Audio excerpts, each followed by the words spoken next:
Well, I want to start off with this because it's such big news in New York that Derek Jeter said that this is his final season. Now, he's going to be 40 years old in June. Can a 40-year-old shortstop excel at that age?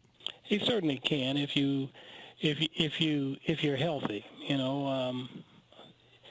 The problem with us sometimes when we get to 40, you're more prone to injury, and certainly with his ankle, I know that probably had a lot to do with his deciding that this would be his final season. I'm sure that had he not had that injury, he probably could have played till he was 42, maybe 43. But it is a lot harder to come back when you have a serious injury like that late in your career.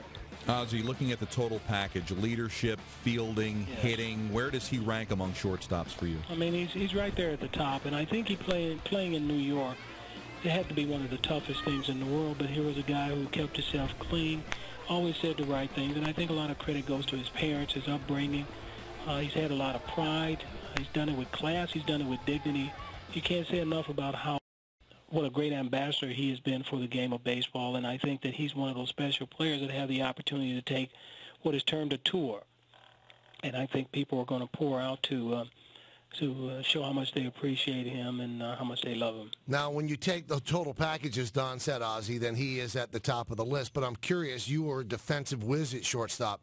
Who were the best defensive shortstops you've ever seen? Well, I mean, when I was coming up, I had a chance to watch Davey Concepcion. Barry Larkin was great. The guy I got traded for was probably one of the best players to ever don a pair of spikes. He was one of those true 5'2" players who had the ability to do it all. Today, looking around, I see Elvis Andrus is one of those guys who has a lot of ability. This young kid in Atlanta, Andrelton Simmons, I had the good fortune of giving him his first Gold Glove in November at the Gold Glove Awards. So, you got a lot of good young shortstops around that can do a multitude of things.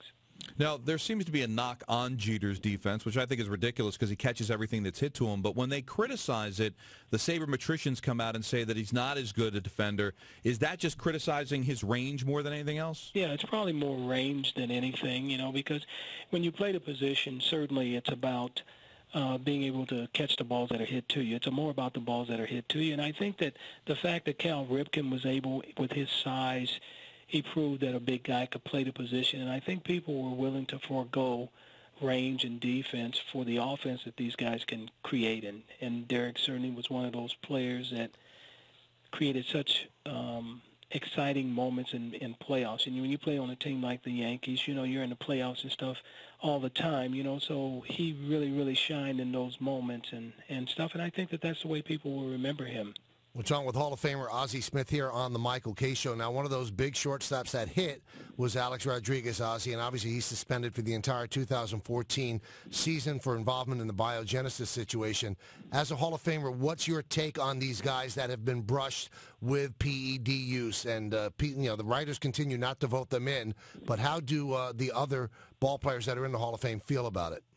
Well, I think, and I can't speak for all the guys in the Hall of Fame, but I think that when you look at what's happened in the last 10 or 15 years, we can't be proud of our sport. But by the same token, I think it's been a real challenge for Major League Baseball and the commissioner's office to get something in place that would deter guys from partaking.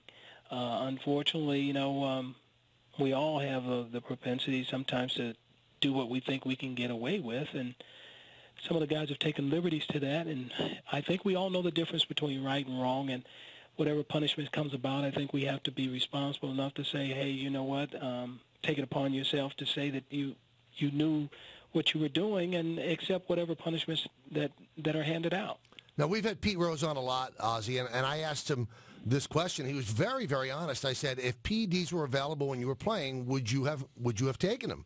He said, I can't sit here and say definitely not. He said, I don't know.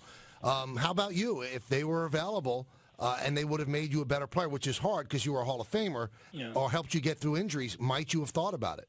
No, here again, I think it's one of those things that I was always afraid that of what that could do to me health-wise, and I was always conscious of that, and I wanted to be in control of the things that I did on the baseball field, and don't get me wrong, I think every generation had its drug of choice, amphetamines and the thing like that, I guess were the things that when I was growing up. But, amphetamine, the difference between an amphetamine and performance-enhancing drug is the fact that amphetamines just allowed you more energy. It didn't allow you to hit the ball 50 to 100 feet further.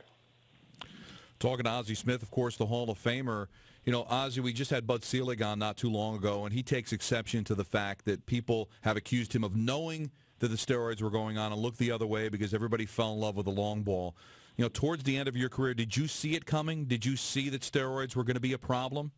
No, not really. I think that there were a couple people in the game that you hear things about, but if you don't see it every day and it's not presented right in front of you, it's just speculation. I don't think that anybody really saw it taking off the way that it did, but certainly when you have a record that stands for 37 to 39 years and all of a sudden you have three guys break it in the same year, you got to wonder about what's transpiring in the game. And I think our first thought was that, well, maybe the baseball is livelier and, you got a more of a rubber center. But as we found out, it was performance-enhancing drugs that was allowing all of the offense that we were seeing in the game. I'm very curious. Yesterday, it was announced that the baseball is going to try for 2014 no home plate collisions, and I look at you and I go, this is a throwback ball player, an old-time ball player. Do you agree with that decision or not? No, I don't. I believe that if it's not broke, you don't fix it. Concussions that come in baseball come from foul balls off the mask. They don't come from collisions. I didn't see any reason to make this change. I think we were kind of being forced to make changes because of the changes that are going on in other sports. To me, this was not broken, and there was no need to try and fix it.